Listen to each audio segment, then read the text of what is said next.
Jeffrey. Thank you for coming by here with Violetta. Can you tell me a little bit about your epilepsy journey with your daughter? Okay, well, everything looks normal.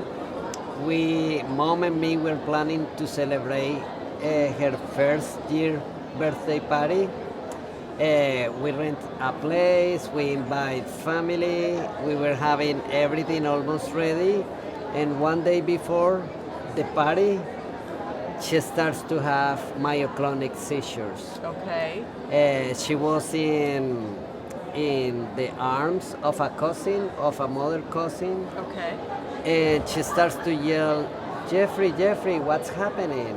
So I came and I couldn't see anything because the seizure was gone. Okay. However, 15 minutes after, she starts like to shake her hands and roll her eyes, and we call the hospital. So in Colombia, South America, it's not like here, like you can call 911 and the ambulance is immediately at your house. Probably we took like 3 hours to get the hospital. And that thing repeat like 4 times or 5 times in an hour. Wow.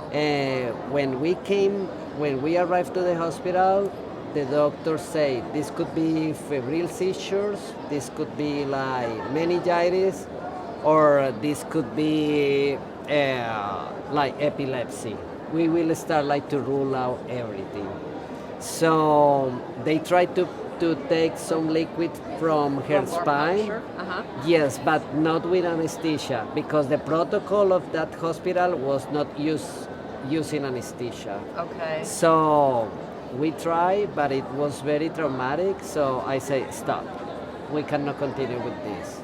So they say, okay, we will have it in observation to see if the seizures come back. So since the seizures came back at the room, a nurse called the doctor, and the doctor say we need to start with a anti-epileptic drug. In that case was like phenobarbital. Uh-huh. And they say we need to transfer her to a more complex hospital because we don't have the care she needs here. So she was transferred to another hospital. The other hospital made the decision to take the puncture with anesthesia, and she was like 5 days there. So it came back negative. She didn't have meningitis. Yeah. By fortune, and we went home. The neurologist say we will start to decrease the phenobarbital, and we will see what happened. So everything was normal again, but 1 month after, the seizures came back. So neurologists say, well, now she's officially an epileptic child. But all the time until she was 4 years, the doctor say this is idiopathic or idiopathic. Yeah. We don't know the cause. She underwent with so many tests, Uh-huh. everything was normal, like images, like some genetic tests. However, we realized something was happening with whole exome sequencing. Okay. Colombia sent her blood, mother's blood, and my blood to Spain, and then the results came back, and the results say she has epileptic encephalopathy. Okay. Infantile epileptic encephalopathy caused by KCNA2 gene.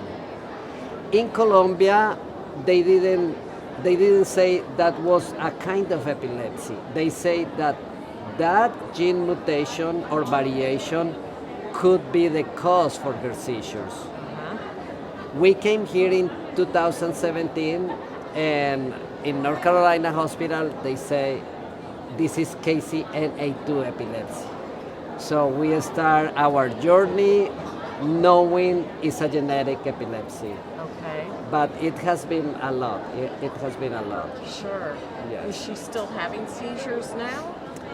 Are they controlled? Well, her profile has changed with the years. So since she was 1 year until she was 4, they were like myoclonic seizures Okay. and 3 drop attacks. After that, we start like to take some medicine. They other medicines, Epidiolex. We introduce Epidiolex and we remove Keppra. Okay. So she starts like to develop language because until she was 6 years old, she just say like 5 or 10 words. Wow. The speech pathologist say she's nonverbal. So we were struggling a lot with behaviors. Uh-huh. But then with the new polytherapy that was Onfi and Epidiolex, she starts like to develop language and now she is speaking English and Spanish. Oh wow. You must be so proud. Yes, yes, That's yes. amazing. Yes. So seizures apparently she doesn't have. I cannot see the seizures. Okay. I see her staring a lot, and I have talked with the doctor about that. We put her in another medicine, ethosuximide or Serotine, Okay. but that changed her mood a lot. So Yeah. we had to decrease like to a non-detectable level. Okay. So she was like 2 years on that medicine. And at the end, I was saying, doctor, it seems this is not adding something. Right. So we remove it from her therapist and she's still staring. She has had some, like in this moment. Yeah. Yeah. So Has she? She's had lots of EEGs, I'm sure. and in the EEGs, most of the EEGs doesn't show a correlation between this and the ictal activity. Okay. So, but for me that is like an abscess issue. Yeah, absolutely. She stopped Yeah. doing what she Yeah. was doing. Yeah. So, but the EEGs don't show that, at least when they are done. Because Right. in this moment it could be an absent, Yeah, but she's yeah. not connected. So, Right. yeah. Right. So, is this your first visit for Epilepsy Awareness Days? Yes. And what have you found being here? What has it done for you? Dad, tell me when I had autism. You had autism, or your autism was diagnosed when you were 4 years old. Was I nonverbal? Yes, you were nonverbal. So the expo have increased my knowledge about epilepsy. Also have connect me with other people,